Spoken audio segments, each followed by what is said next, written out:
President Donald Trump was in the East Room of the White House on Friday to trumpet the 6-month anniversary of his tax cuts, the singular legislative achievement of his presidency so far. But as his teleprompter instructed him to rattle off statistics about the tax law, Trump determined it was the time and place for a bigger celebration.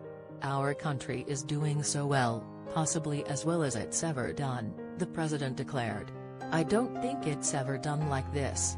As a statement about the country, Trump's remark is debatable. Thousands of immigrant children remain separated from their parents after crossing the southern border illegally. Another mass shooting took the lives of 5 at a Maryland newspaper. Traditional U.S. alliances appear to be fracturing. But as an assessment of his own political position, Trump's optimism this week seems warranted. After a half-hour huddle with Trump at the White House on Wednesday, Justice Anthony Kennedy announced his retirement, handing the president a once-in-a-generation opportunity to reshape the ideological bent of the Supreme Court. Trump is interviewing at least a couple of candidates this weekend at his golf resort in New Jersey. "I'm very honored that he chose to do it during my term in office, because he felt confident in me to make the right choice and carry on his great legacy," the president said during a campaign rally Wednesday night in Fargo, North Dakota. "That's why he did it." Privately, Trump has marveled at his luck in facing 2 Supreme Court vacancies during his first 15 months in office, according to people who have spoken with him. He's declared the opportunity a legacy-making moment and hopes to instill his selection process with the type of drama, akin to a reality show, that he's favored during previous deliberations.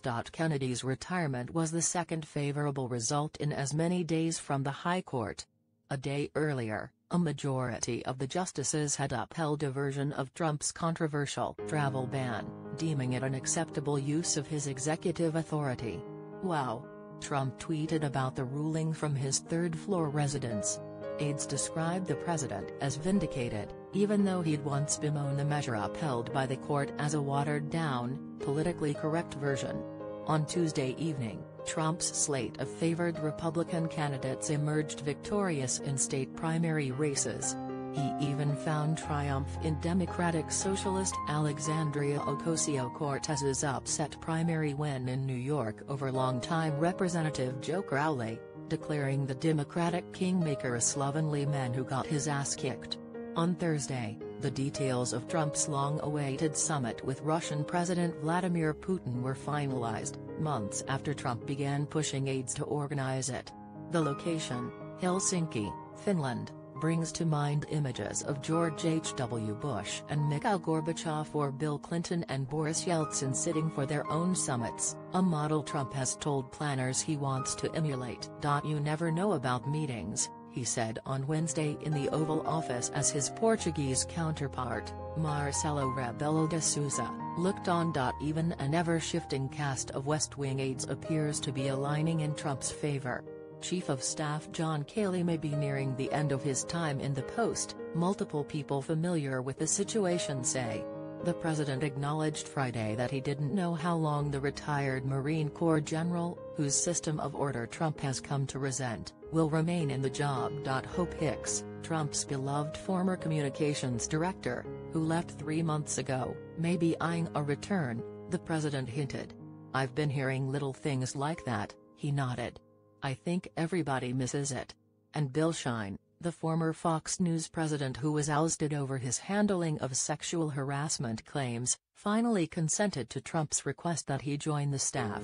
The president wants someone who's built the most successfully cable network in history to help him oversee press and comms, the president's senior counselor Kellyanne Conway said on Friday.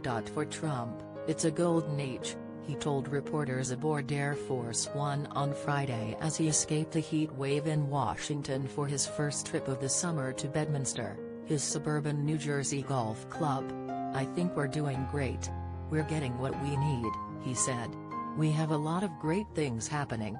For Democrats, Trump's victory lap is more akin to a hit-and-run. The prospect of another Supreme Court vacancy being filled by one of the president's conservative picks has led to fears that the 1973 Roe v. Wade abortion rights ruling could be overturned. Trump's political opponents, with little chance of blocking a justice nominee, hope instead to galvanize